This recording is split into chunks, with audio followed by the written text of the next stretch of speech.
오늘 우리가 함께 은혜 받고자 하는 말씀의 제목이 하나님의 거룩하심과 정의는, 이런 제목으로 함께 은혜를 나누겠습니다. 우리가 살고 있는 이 세상에는 참으로 다양한 직업들이 있어요. 그 직업들 가운데 또 성공한 사람들이 되게 많지요. 각 분야에서 성공한 사람들이 자기 의지대로 또는 타의대로, 자이든 타이든 자서전이라는 걸 쓰게 돼요. 그 자서전을 쓰는 의미는 내가 이렇게 살아온 삶을 사람들에게 알려줘서 정말로 자라난 청소년들과 또 무엇을 하고 싶어하는 사람들에게 꿈과 희망을 주기 위해서 자서전이라는 걸 쓰게 되지요. 그것은 자신을 알리기 위해도 쓰지만 많은 사람들에게 희망을 주기 위해 쓰게 돼요. 이렇듯 하나님께서도 본인을, 자신을 알리기 위해서 자서전을 쓰셨어요. 그것이 우리가 읽는 성경이지요. 그런데 하나님이 쓰신 자서전과 인간이 쓴 자서전은 좀 달라요.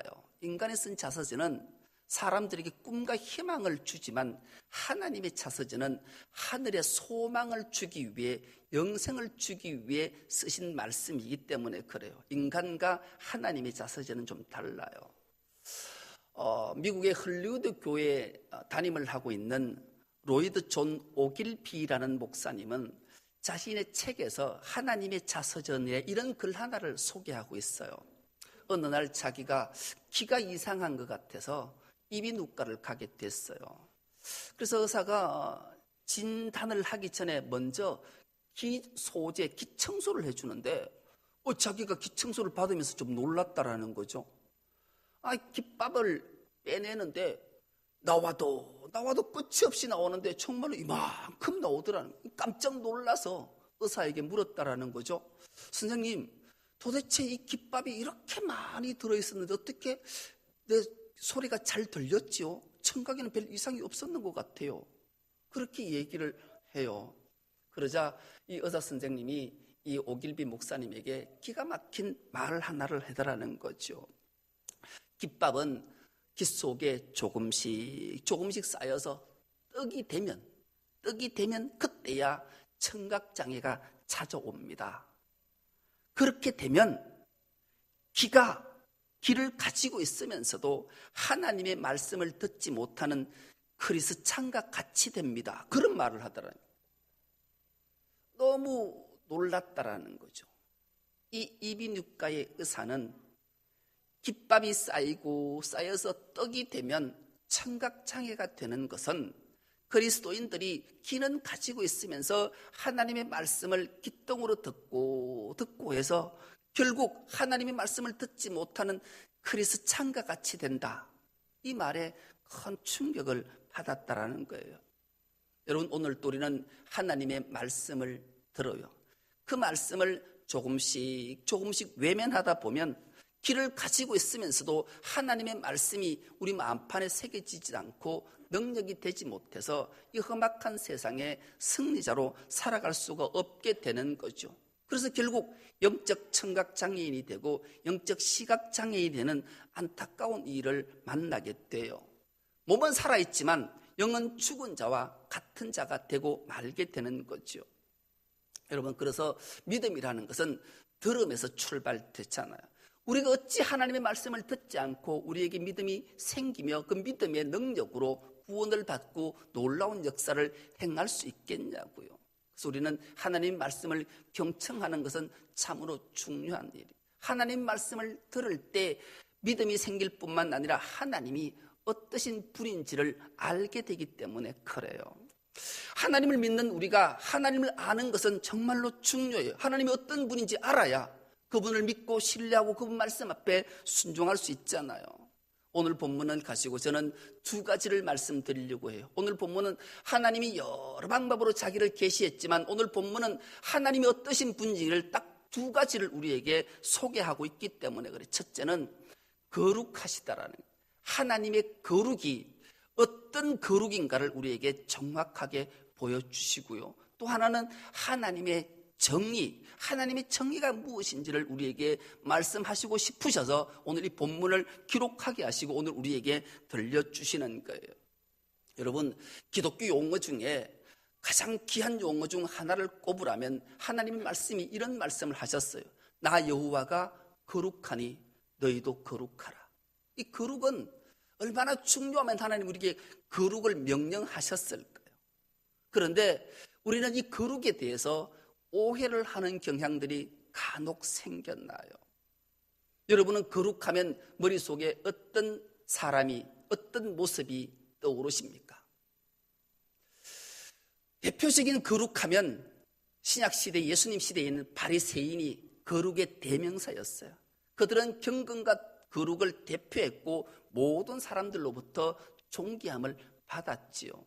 그런데 그들은 예수님으로부터 책망을 받았던 대표적인 인물 중에 하나였어요. 왜 그러면 그들이 모든 사람들로부터 존경을 받고 거룩의 대명사였는데 예수님으로부터 책망을 받았을까요? 그들은 그 거룩으로 말미암아 상대를 정죄하고 비난하고 판단했기 때문에 예수님으로부터 책망을 받았던 거예요. 오늘날 또 우리가 예수를 믿고 거룩한 자 하면 떠오르는 게 예수를 믿은 이후에 지난날의 그 허랑방탕한 생활을 청산했다. 옛날은 내가 형편없이 살았지만 예수를 믿고 은혜를 입어서 지금은 내가 이렇게 거룩한 자로 되었다. 이런 생각을 하지 않습니까? 그리고 이제 예수를 믿고 거룩한 자가 되려면 세상과 짝하지 말아야 돼. 세상 사람과는 어울리지 말아야 돼. 우리끼리 놀아야 돼. 이것이 거룩의 표상이기 때문에 그래. 이런 생각을 하지는 않으십니까? 그리고 거룩하려면 하나님 앞에 기도 많이 해야 돼. 성경 많이 읽고 묵상하고 그것을 실천하기 위해서 애써야 돼. 그리고 헌신과 봉사를 많이 해. 그것이 거룩의 표상이기 때문이야. 이런 생각을 하지는 않으십니까? 물론 그래야 돼요.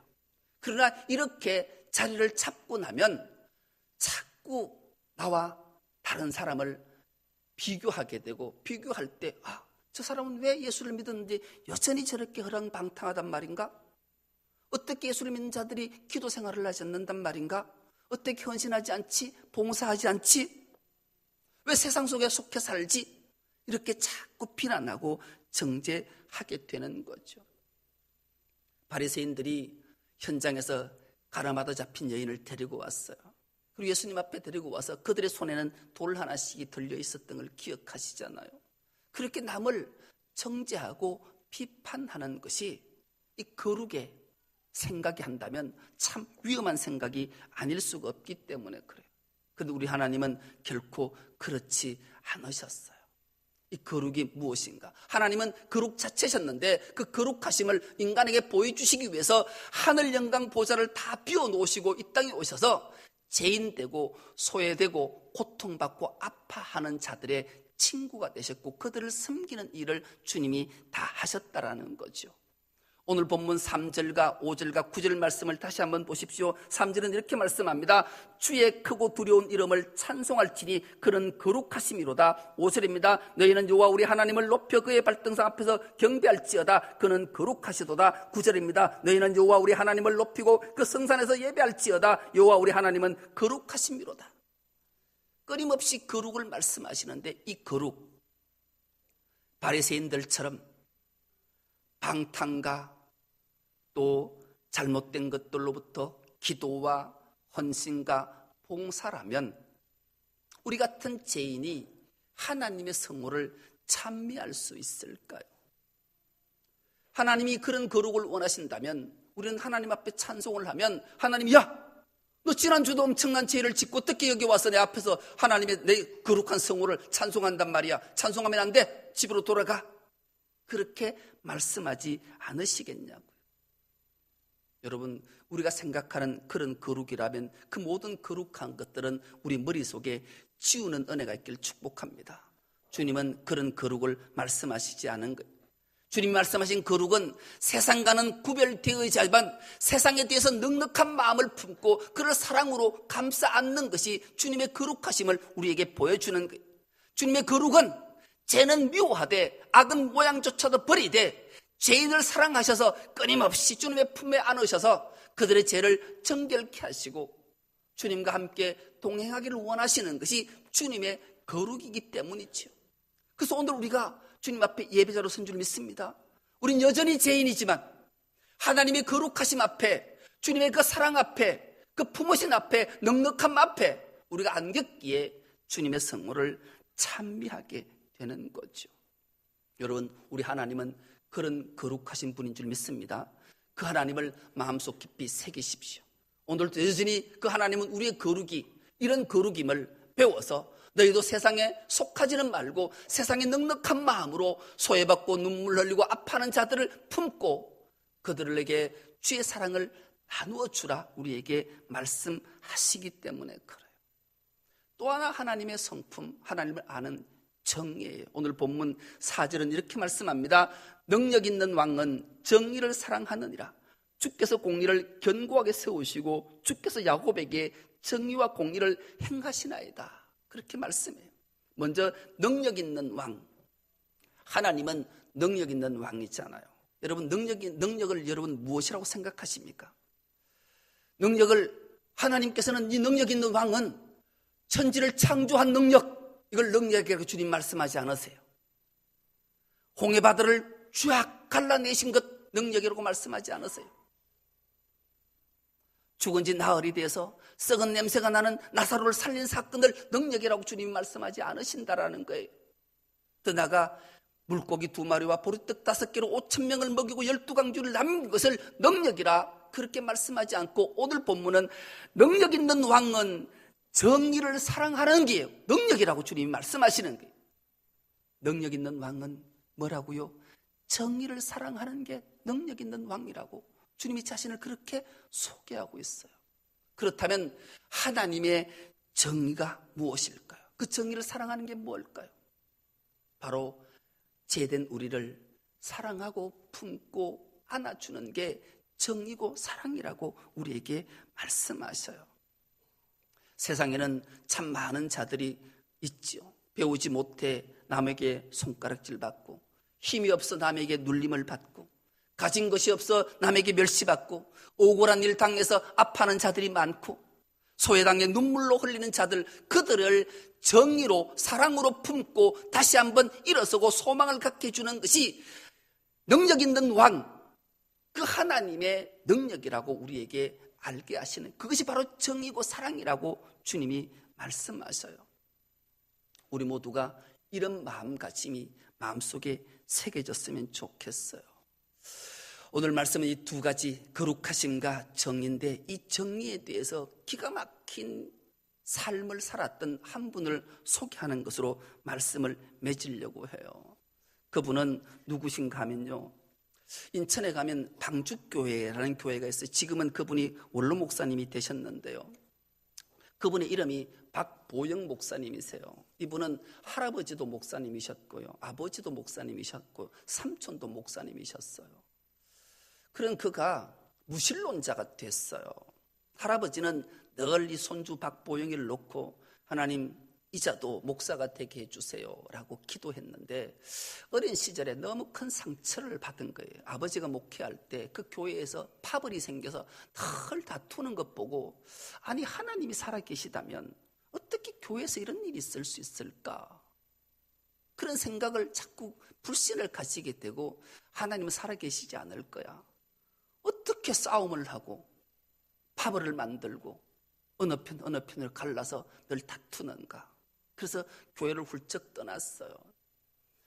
그의 삶은 그렇게 무신론자의 삶을 살다가 열심히 공부해서 좀 부유하게 풍요롭게 살아야 되겠다 해서 의대에 가서 의사가 됐어요.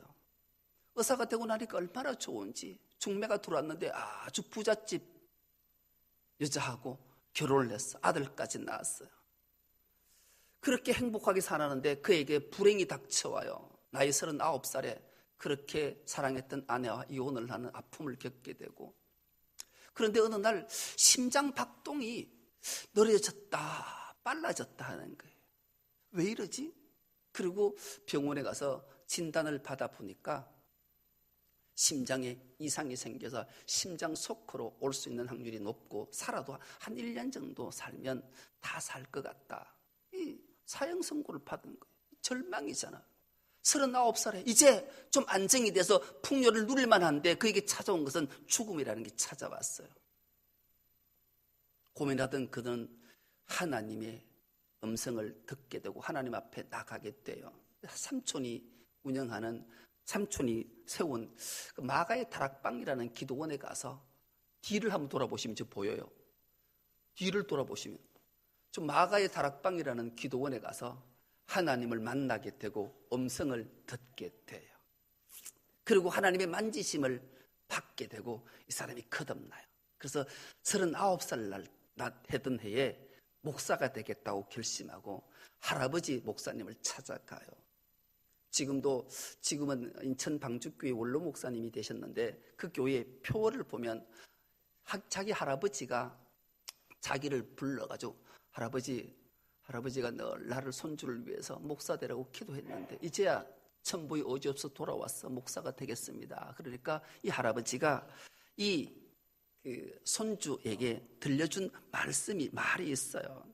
자네가 목사가 되거든 꼭 지켜야 될 것 하나가 있네. 그러면서 이런 말을 들려주셨다라는 거죠. 사랑할 수 없는 사람을 사랑하시게, 용서할 수 없는 사람을 용서하시게, 늘 낮은 자로 내려가서 섬기시게, 어떤 변명도 하지 마시게, 이 말씀을 들려주셨어요. 그래서 그 교회 홈페이지에 들어가 보니까 사랑할 수 없는 사람을 사랑하자, 용서할 수 없는 사람을 용서하자, 낮은 자리에 내려가서 섬기자, 어떤 변명도 하지 말자, 이 실천 사항으로 아직까지도 적혀 있더라고요. 그래서 자기가 재산을 다 정리해 보니까 30억쯤 되더라고요. 지금으로부터 한 20몇 년 전쯤이 되겠죠. 1997년에 그분이 교회를 개척했으니까 아마 그 전일 것 같아요. 그래서 가난한 사람한테 다 나눠줬대요. 그리고 신학을 하겠대요.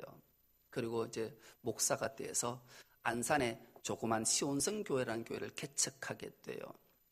개척을 하니까 교인들이 안 오더라는 거죠.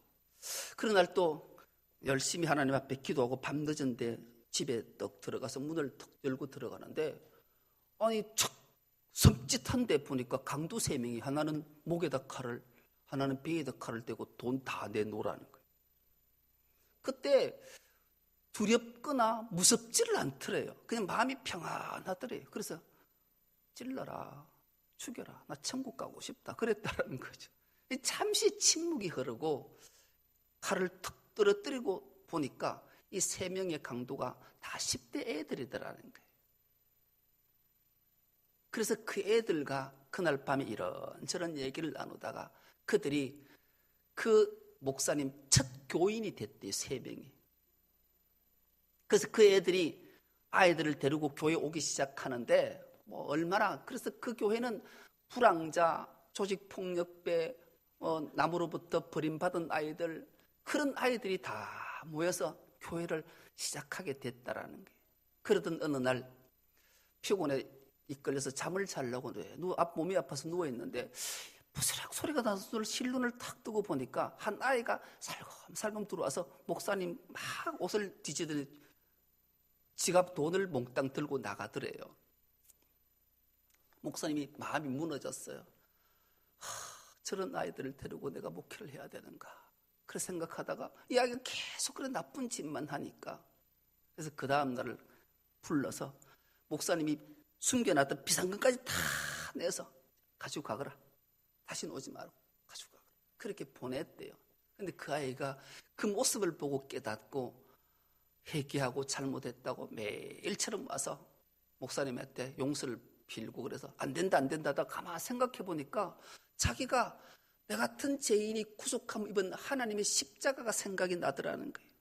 주님은 나 위해서 십자가까지 지셨는데 어떻게 내 이 한 아이를 용서하지 못할까 해서 그 아이 앞에 도로 자기가 무릎을 꿇고 용서를 구했대요.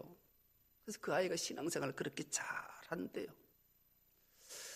더 놀라운 것은 이 목사님의 간증에는 참 우리에게 큰 감동하는 주는 게 있어요. 또 어떤 아이 하나는 어붓 아버지하고 어붓 오빠에게 성폭행을 당한 아이 하나를 소개해요. 그래서 버려진 아이지요. 그러니까 불황자들하고 뒷골목에 어울려 노는 아이, 그를 긍휼히 여겼는데 그 아이가 그래도 학교를 겨우 다니기 위해서 중학교 3학년이 됐는데 중학교 3학년 때 그 어봇 오빠가 군대를 갔다 휴가를 나와서 이 아이를 찾아가서 데리고 갔는데 10일 동안 그 아이 오빠하고 둘이 있었다라는 거예요. 돌아오는데 10일 동안 그 오빠한테 성폭행을 당한 거예요. 성폭행 당한 것만 해도 참 안타까운 일인데 성병까지 걸려서 온 거예요. 그 애가 얼마나 비참하겠냐고요. 얘가 몸이 이상하니까 양호실에 가가지고 양호 선생하고 상담을 하다 이게 발견이 됐어요. 애가 이 중학교 3학년 애가 겁이 덜컥 난 거예요. 그러니까 얘가 오빠한테 이렇게 당했다면 큰일 날 것 같으니까 교회 목사님한테 당했다고 거짓말을 한 거예요. 그러니 이건 뭐 상상을 초월할 일이죠. 동네 사람이 이 목사님에 대해서 얼마나 손가락질하고 비난을 심하게 했든지 목사님이 견디지 못하게 어려움을 당한 거예요.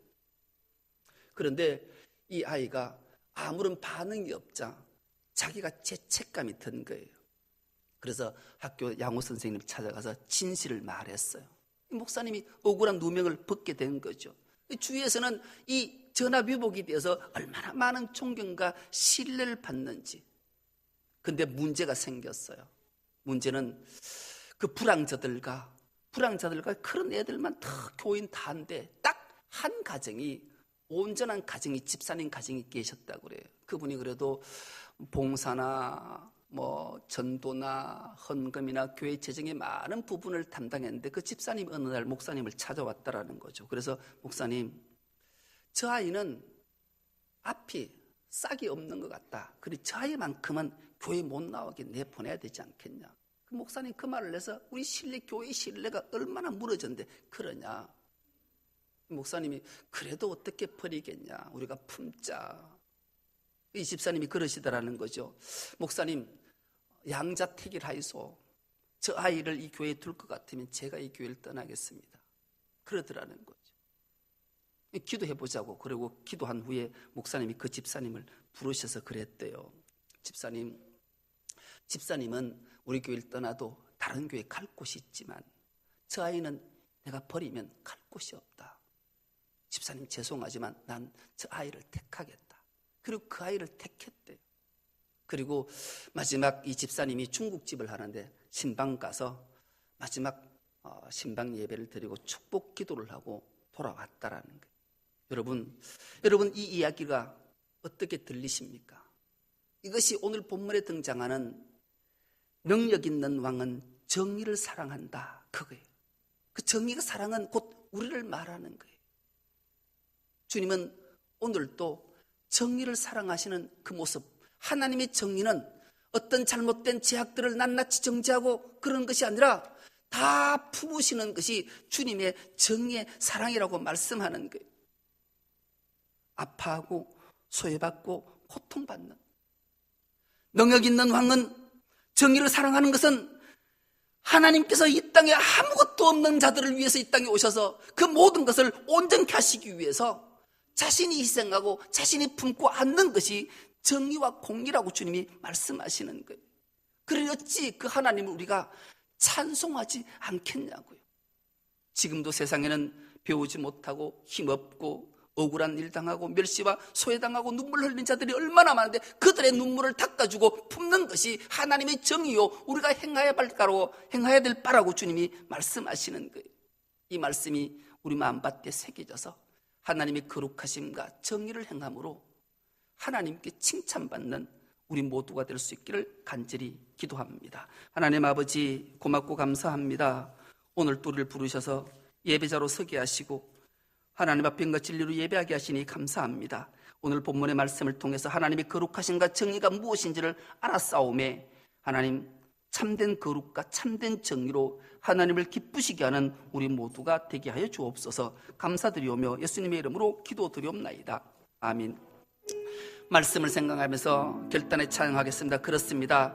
하나님의 거룩하심과 정의는 이렇게 놀라운 것이기에 어찌 우리 같은 죄인을 품으신 하나님을 기억하면서 어찌 주님을 찬양하지 않을 수 있겠습니까? 두 손 들고 주님 찬양합니다. 찬양하겠습니다. 두 손 들고 찬양합니다. 찬양합니다. 다시 오실 왕 다시 오실 여호와께 여호와께 오직 주만이 나를 다스리네. 오직 주만이 나를 다스리네. 두 손 들고 찬양합니다. 두 손 들고 찬양합니다. 다시 오실 왕 다시 여호와께 오실 왕 여호와께 오직 주만이 나를 다스리네. 주만이 나를 다스리네. 나 주님만을 섬기리. 나 주님만을 헛된 마음 버리고 헛된 마음 성령이여 내 영혼 성령이여 내 영혼 충만하게 하소서. 충만하게 하소서. 주님 앞에 내 생명 드리리다. 주님 앞에 내 생명 드리리다. 내 생명 드리리. 다시 한번 하겠습니다. 두 손 들고 찬양합니다. 두 손 들고 찬양합니다. 다시 오실 왕 다시 오실 왕 여호와께 여호와께 오직 주만이 오직 주만이 나를 다스리네. 나를 다스리네. 나 주님만을 섬기리. 나 주님만을 헛된 마음 버리고 헛된 마음 성령이여 내 영혼 성령이여 내 충만하게 하소서. 충만하게 하소서. 주님 앞에 내 생명 드리리라. 주님 앞에 내 생명 드리리. 주님 앞에 내 생명 드리리라. 주님 앞에 내 생명 주님 앞에 내 생명 드리리라. 주님 앞에 내 생명 말씀을 생각하면서 주여 한번 외친 후에 통성으로 부르짖어 기도하겠습니다. 주여 아버지 하나님 참으로 감사합니다. 우리처럼 추악하고 더러운 우리를 구별시켜서 하나님이 자녀 삼으시고 거룩이 무엇인지를 알게 하시기 위해서 하늘 영광 보좌를 버리시고 이 땅에 오셔서 천하고 추악한 우리를 품고 넉넉한 마음으로 우리를 감싸 안으셨기에 주님 앞에서 쓰셨습니다. 하나님 우리도 주님의 거룩하심을 닮아 세상에 소외받고 아파하는 자들을 품을 수 있는 넉넉한 마음도 허락하여 주옵시고 죄와 악은 모양조차도 버리되 죄인을 사랑할 수 있는 마음을 허락해 주옵소서. 주님의 정의와 공의는 무엇인지를 알게 하여 싸움에 하나님 지금도 배우지 못하고 힘없고 가진 것이 없어서 억울한 일 당하는 자들에게 주님의 사랑을 전가하고 그들에게 새로운 소망을 심어줄 수 있는 저들의 삶들이 되게 하셔서 하나님의 온전한 정의가 인간을 사랑하는 것임을 깨우쳐서 그들을 사랑할 수 있는 마음을 저들에게 허락해 주옵소서. 그래야 주님 앞에 칭찬받고 주님에게 영광 돌릴 수 있는 우리의 삶들이 될 수 있도록 은총을 다하여 주시옵소서.